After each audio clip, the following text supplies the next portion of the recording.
Hidden stories, truth unveiled. Every tale a twist you're missing. Dig it up and hear it told. And that's history, stranger than fiction.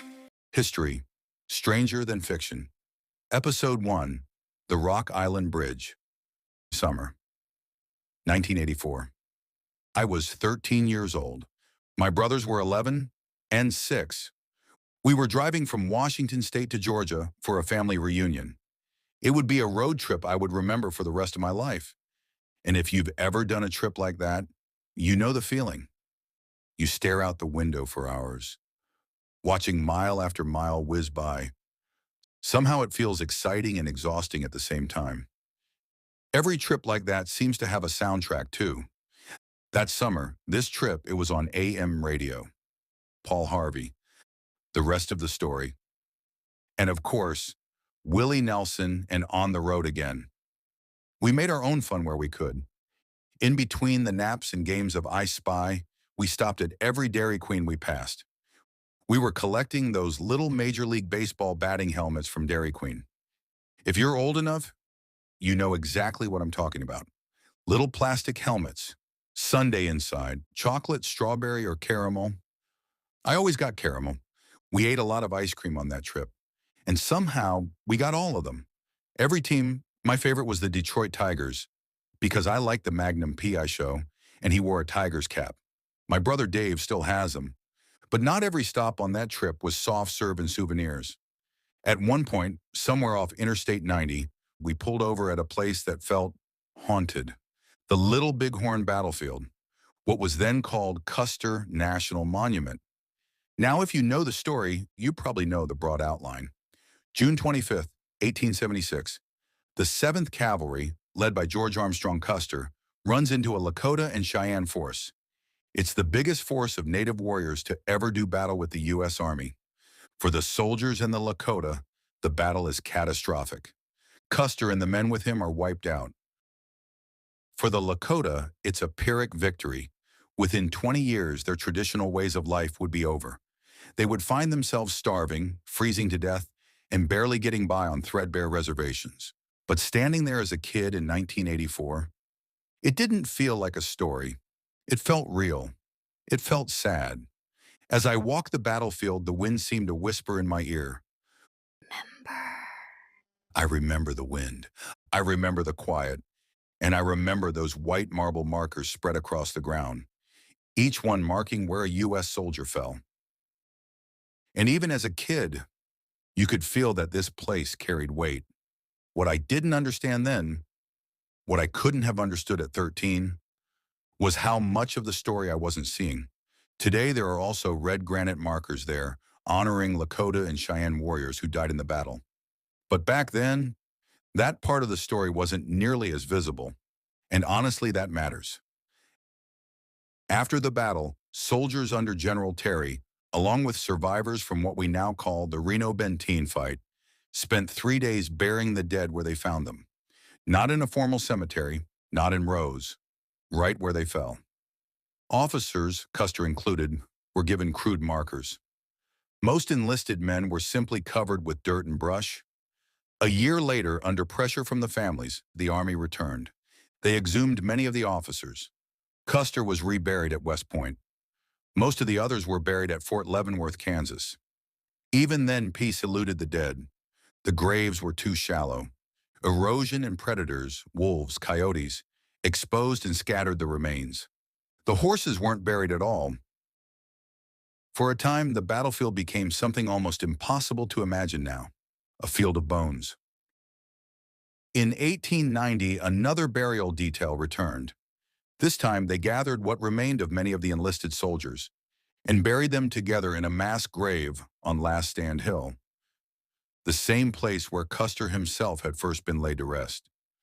Not far away, all of the horses were buried together in their own mass grave. Then we got back in the car, turned the radio back on, and went back to being a family on a road trip. More miles, more songs, more Dairy Queen. But that stop stayed with me. And honestly, a part of me never really left. Or maybe the memory of the 7th Cavalry and the warriors who defeated them came along for the ride. Our next stop was a place sacred to the tribes of the plains, including the Lakota, Devil's Tower. You might know it from Close Encounters of the Third Kind, that huge column of rock rising out of the earth, like something dropped there from another world. And as a kid, it did feel otherworldly. But what I didn't understand then was that this wasn't just a strange geological landmark or a movie location. It was sacred. To many Plains tribes, Devil's Tower carries deep spiritual meaning.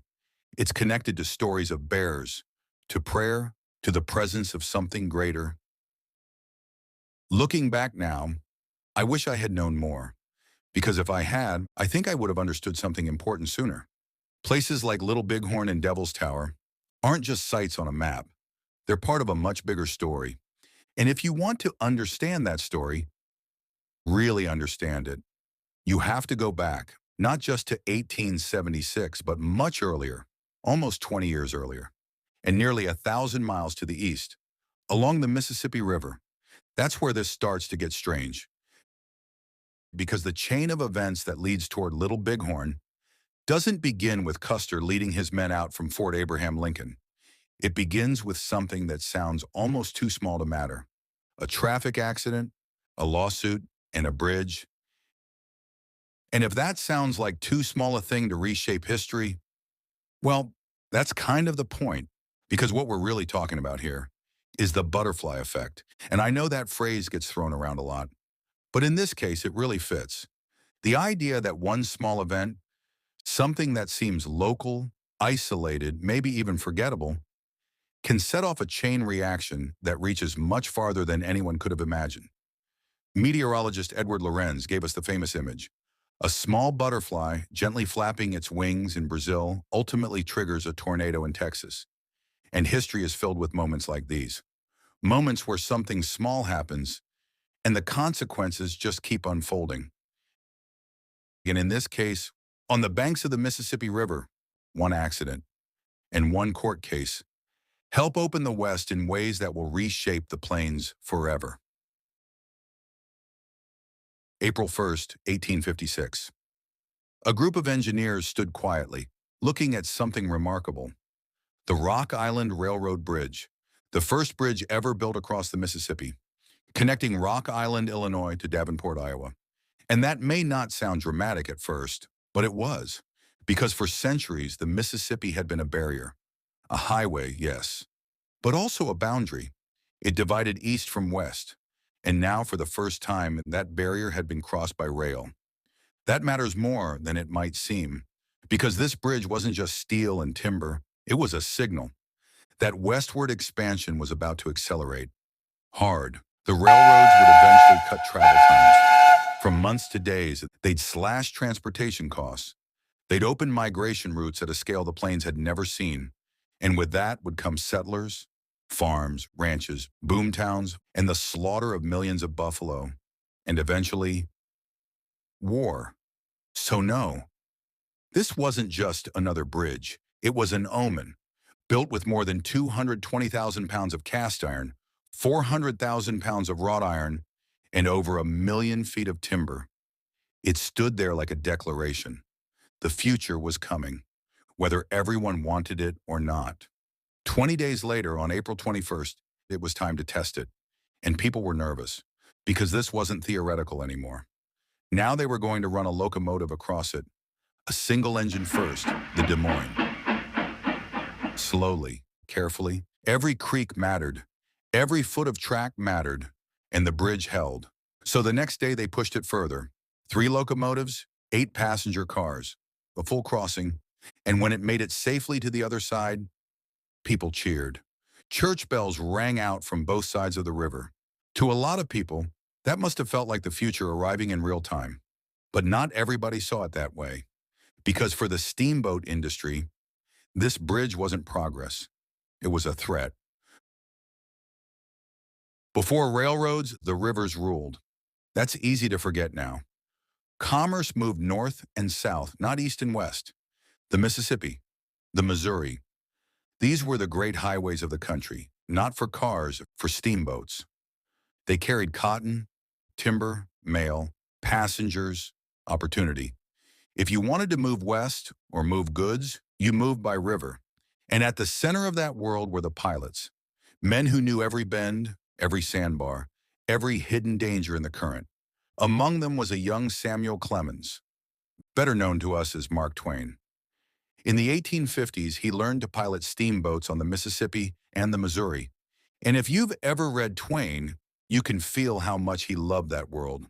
The river had rhythm, mystery, danger, a kind of rough poetry to it. And the smartest steamboat men understood something very clearly. The railroad wasn't just competition, it was an existential threat. And they were right. And like the Plains tribes later on, they weren't going to give way quietly.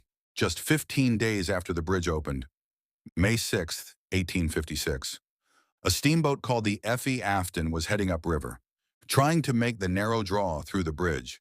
And this was not an easy passage. The current was strong, the opening was tight, the margin for error was small, and then it struck one of the bridge's piers, then another. Passengers and crew scrambled, and somehow, everyone made it off alive. But the boat was done. Flames broke out, and then the river took over. The burning Effie Afton tore loose, drifted downstream. A floating inferno, but not before the flames spread to the bridge itself. And then something happened that tells you just how bitter this fight already was.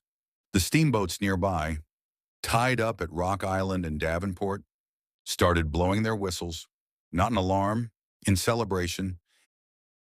As the bridge burned, they cheered, and when part of it finally collapsed, they erupted, captains, pilots, crews, and even some of the passengers, all shouting and celebrating to see it come down.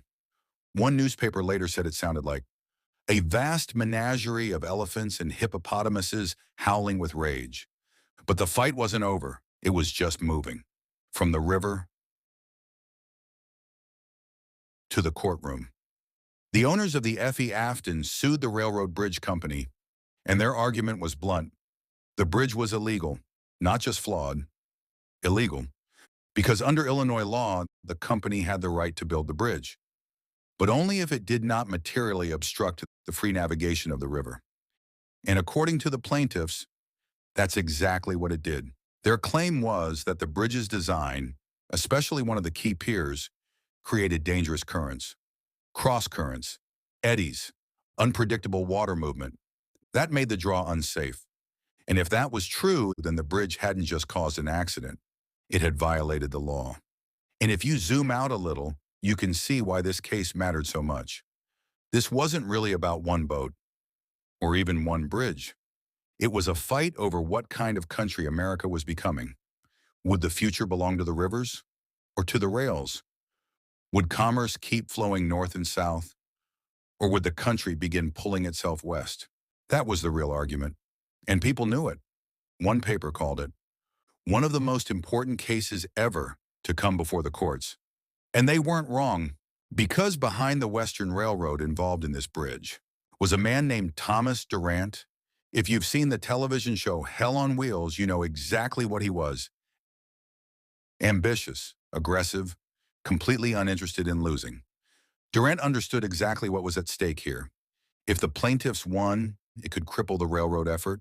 So he brought in serious legal talent, and the defense came in with data, experts, engineers, measurements, observations, not just opinions.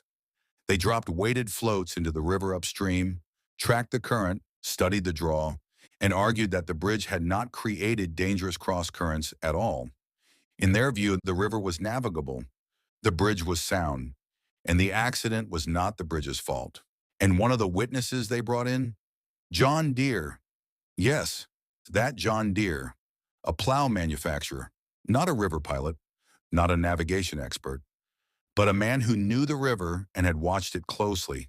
And he testified that he didn't see the dangerous conditions the plaintiffs were describing. So now the jury was left with two completely different pictures. Who should they believe? Who seemed more honest? And then there's another name in this story that still catches people off guard. The attorney helping defend the railroad company? Abraham Lincoln. Maybe you've heard of him or seen him on a penny or $5 bill. He didn't just sit in on the case. He was deeply involved in it, and he delivered the closing argument. And Lincoln framed the issue in a way that mattered. He pushed the jury to see the bridge, not as an unlawful obstruction, but as progress. And the jury? They deadlocked 9-3 in favor of the bridge, which was enough, effectively, for the railroads to survive the challenge. And if that were the end of the story, it would still be fascinating.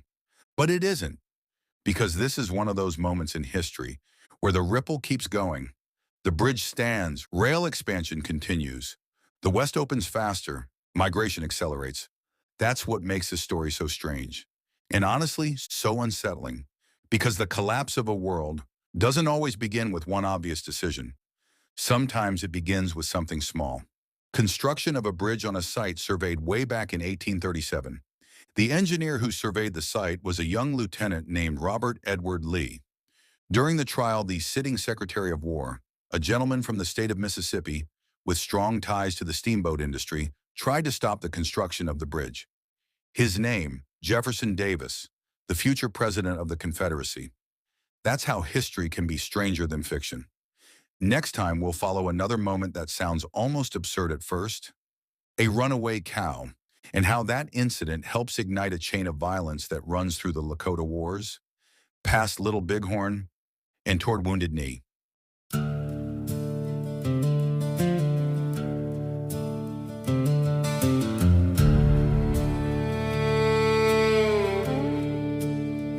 Morning on the river, the sunshine bright and clean. On the Rock Island bluffs, a serpent made of steam. The span of iron and timber against the current's might.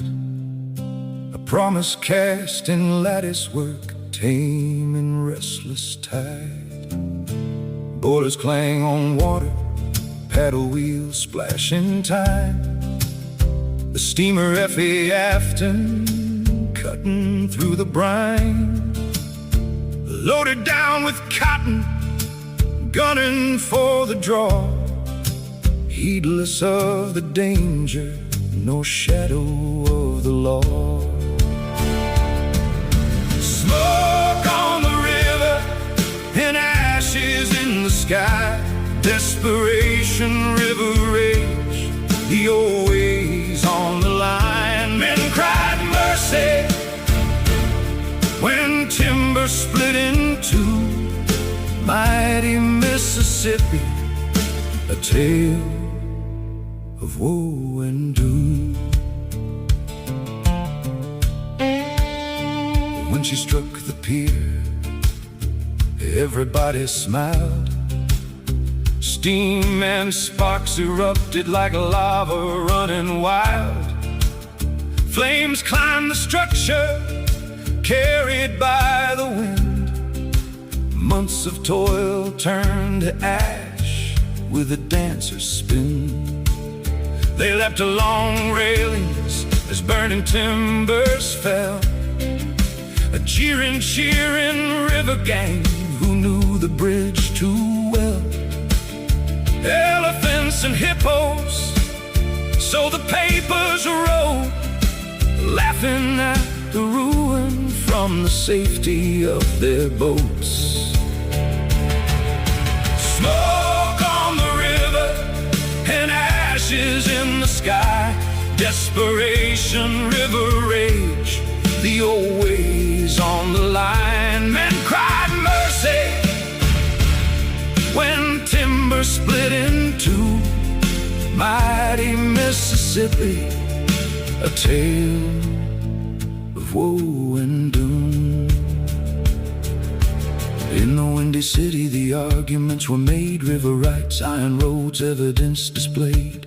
Abraham Lincoln, with steady voice in hand, spoke of moving westward to a promised land. The future lay on iron tracks, heading east to west. Freedom and prosperity, a nation soon blessed. When the jury hung and found they couldn't decide, victory over the railroad was assuredly denied. It wasn't just a bridge that burned upon that fateful day.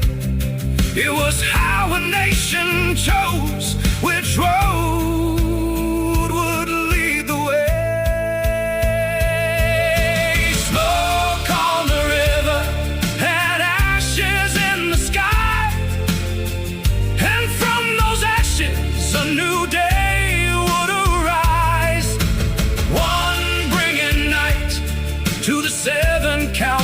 fires, with lighted concrete cities crowned with towering spires.